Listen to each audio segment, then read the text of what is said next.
State Board with PMW.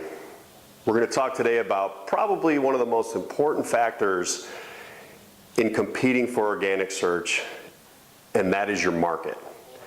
We're going to show you how to analyze your market and gauge your prospects for success. Now you have to be really honest with yourself in answering some of the questions that I'm going to pose to you today, because it's really going to determine how successful you're going to be able to be in organic search efforts. Now, there are hundreds of factors that go into a search algorithm, and we certainly can't go through all of them right now.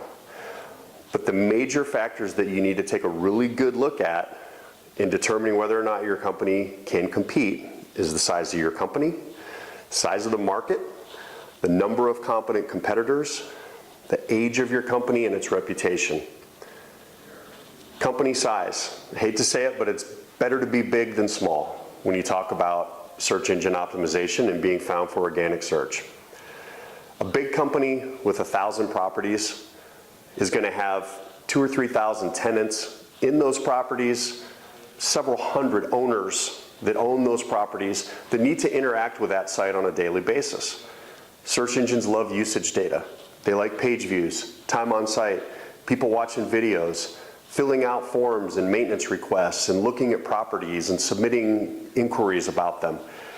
That's usage data that big companies have that small companies may not be able to compete with.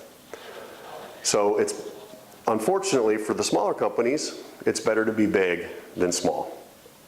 Next, you have to take a look at your market size. If you're in a gigantic market like Houston or Atlanta, and there's hundreds and hundreds of property management companies out there, it's going to be much more difficult to appear on the first page. Let's face it, if there's more companies competing for that space, then it's going to be more difficult to get there. There's the same amount of search results available in Atlanta and Houston as there is in Missoula, Montana.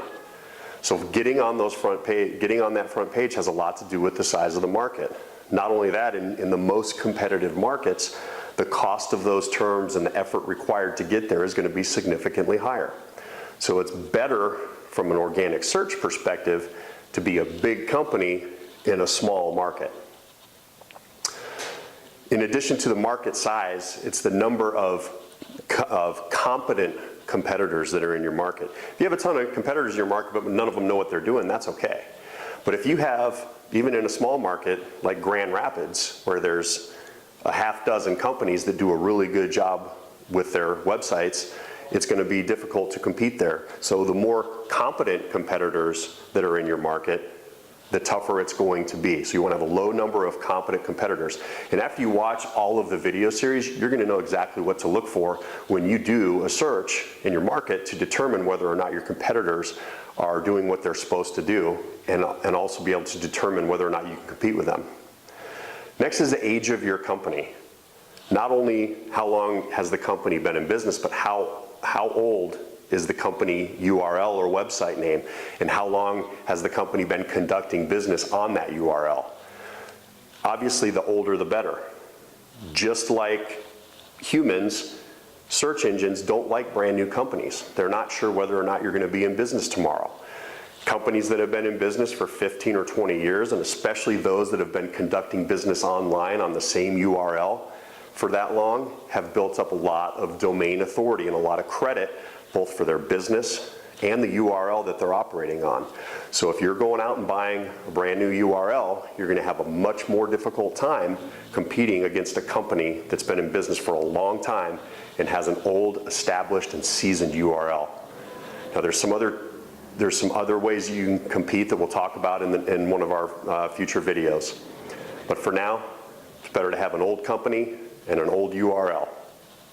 And finally, your company's reputation, both online and offline. Specifically for search, we're going to focus obviously on the online portion of it, but if your company has a poor reputation, and we consider 3 stars or less to be a poor reputation, then you probably need to take a look at improving the company's reputation before you embark on any digital media campaign, whether it's pay-per-click, SEO, banner advertising, any of that stuff. Because even when people find your ads, they're still going to do a search. And it's very difficult as a property manager to get good reviews, especially because you deal with tenants where a lot of times you're keeping their deposits. But there's a video on that as well. We'll get to that in a future video. So, all things being equal, bigger companies are going to do better than small companies just because they have more users that have to interact with their site. Market size, in general, it's better to be competing in a smaller market than a bigger market. Number of competent competitors, obviously, if there's not a lot of people in your market doing a good job, that's an advantage if you know what you're doing. Age of the company, old, much better than new, and obviously company reputation, better to have a good one than a bad one, both online and off. My name's Dave. You can reach me, Dave at Kohva, Kohva.com. Thanks a lot. Have a great day.